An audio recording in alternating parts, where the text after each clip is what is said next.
नमस्कार, मेरा नाम है ईशा भंडारी और आप देख रहे हैं वोकल न्यूज शहडोल। 6 महीने बाद जन सुनवाई को 21 सितंबर से एक बार फिर शुरू कर दिया गया है।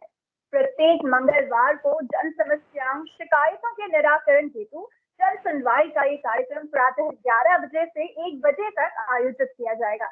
अधिक जानकारी के लिए बढ़ते हैं हमारे सहयोगी अमन की ओर। जी अमन, जो सुनवाई थी जो कि 6 महीने के लंबे समय बाद फिर प्रारंभ की गई है, तो कैसे कुछ रहा पहला दिन? जी, बिल्कुल देखिए, कोरोना की जब दूसरी लहर आई थी उसी समय से दोबारा लॉकडाउन लगाया गया था लगभग अप्रैल के महीने से। और तब से लेकर अभी तक ये जन सुनवाई की जो प्रक्रिया है वो बंद कर दी गई थी। लेकिन पिछले दिन 21 सितंबर से ये जन सुनवाई की प्रक्रिया फिर से चालू की गई है और अधिकारियों द्वारा ये बताया गया है कि केवल मंगलवार को ही, मंगलवार था कल, और हर मंगलवार को 11 बजे से लेकर 1 बजे तक ये जन सुनवाई की प्रक्रिया चलेगी, जिसमें लोग अपनी शिकायतें दर्ज करा सकते हैं और उनके निराकरण का जो प्रक्रिया है उसको पता कर सकते हैं। तो ये अभी जो है लंबे समय से लॉकडाउन के बाद ये प्रक्रिया शुरू हुई है। पहला दिन काफ़ी अच्छा नहीं रहा क्योंकि सिर्फ 14 शिकायतें ही दर्ज की गई इस जन सुनवाई प्रक्रिया के दौरान। और उसका कारण ये था कि इसके बारे में लोगों को पता नहीं था कि ये प्रक्रिया चालू हो चुकी है, हो रही है, कब से हो रही है, कितनी टाइमिंग है। लेकिन अब जैसे जैसे इसके बारे में लोगों को पता चल रहा है, उम्मीद करते हैं कि ज़्यादा से ज़्यादा लोग अपनी शिकायतों के साथ जन सुनवाई केंद्र में पहुंचेंगे। जी अमन, और यदि हम बात करें कि कौन कौन थे वो लोग जो प्रशासन के से मौजूद थे वहाँ जन समस्या कार्यक्रम में? जी, बिल्कुल देखिए, ये जो पहली जन सुनवाई कार्यक्रम आयोजित किया गया पिछले दिन, इसमें प्रमुख रूप से जिला पंचायत के सीएमओ मिलिंद नाग देवे साहब की मौजूदगी बहुत ज़्यादा महत्वपूर्ण रही। इसके बाद जेतहरी के एसडीएम विजय डेहरिया साहब भी इस कार्यक्रम में मौजूद रहे और उनके साथ अन्य अधिकारी वर्ग जो हैं, कर्मचारी हैं या जो सचिव हैं, वो इस कार्यक्रम में मौजूद रहे। इनकी उपस्थिति में ये पहले दिन का कार्यक्रम आरंभ किया गया और इसी तरह से ये हर सप्ताह मंगलवार के दिन आयोजित किया जाएगा।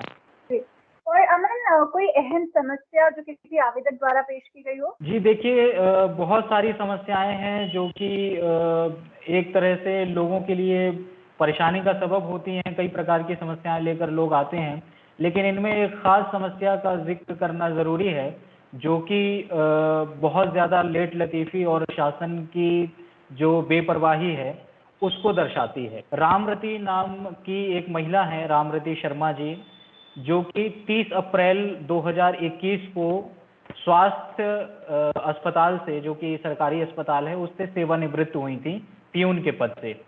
और अप्रैल से लेकर अभी ये सितंबर खत्म होने वाला है, लेकिन अभी तक उनकी जो पेंशन है उसकी जो प्रक्रिया है वो शुरू नहीं हो पाई है और ना ही उन्हें पेंशन का भुगतान किया जा रहा है। बहुत लंबे समय से वो इस विषय में शिकायतें दे रही थी, एक ऑफिस से दूसरे ऑफिस भटक रही थी, लेकिन प्रशासन उनकी बात नहीं सुन रहा था।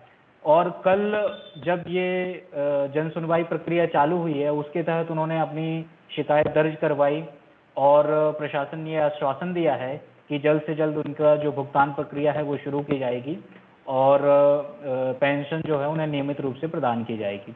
तो ये इस तरह का एक मामला है, ये कोई अकेला मामला नहीं है। बहुत सारे ऐसे लोग हैं जो अपनी शिकायतों के निपटारे के लिए महीनों तक भटकते रहते हैं और प्रशासन की ओर से उनकी समस्याओं को नहीं सुना जाता है। तो ये बहुत ही दुखद है, शर्मनाक है। प्रशासन को इस पर कोई कार्यवाही करनी चाहिए कि लोगों को इस तरह अपने शिकायतों के लिए भटकना न पड़े।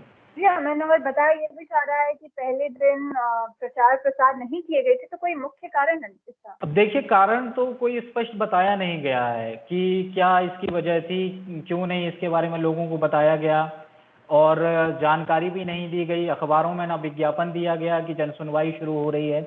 हालांकि जब जन सुनवाई शुरू हो चुकी है तो अब अखबारों में, मीडिया में ये इस बात की चर्चा है कि यहाँ जन सुनवाई शुरू हो गई है। लेकिन हाँ, प्रशासन को इस बारे में जानकारी देनी चाहिए थी, कोई विज्ञापन देना चाहिए था या न्यूज़ चैनल के माध्यम से, अखबारों के माध्यम से, ताकि लोग इस बारे में जान पाते कि जन सुनवाई की प्रक्रिया शुरू हो चुकी है और उनकी जो शिकायतें हैं उसका वो समाधान प्राप्त करने के लिए ऑफिस पहुंच सकते हैं। तो ये है, थोड़ा सी गलती है प्रशासन की, लेकिन अब ये प्रक्रिया शुरू हो चुकी है तो हम समझते हैं कि अब लगातार इसमें जो है सुधार होते रहेंगे। जी, धन्यवाद अमन, हमें जानकारी प्रदान करने के लिए, और उम्मीद यही होगी कि जल्द से जल्द भारी मात्रा में लोग इस जन सुनवाई का लाभ उठा पाएं। धन्यवाद। यदि आप हमें YouTube पर देख रहे हैं तो हमें लाइक, शेयर और सब्सक्राइब जरूर करें। यदि आप Facebook पर देख रहे हैं तो हमें लाइक और फॉलो जरूर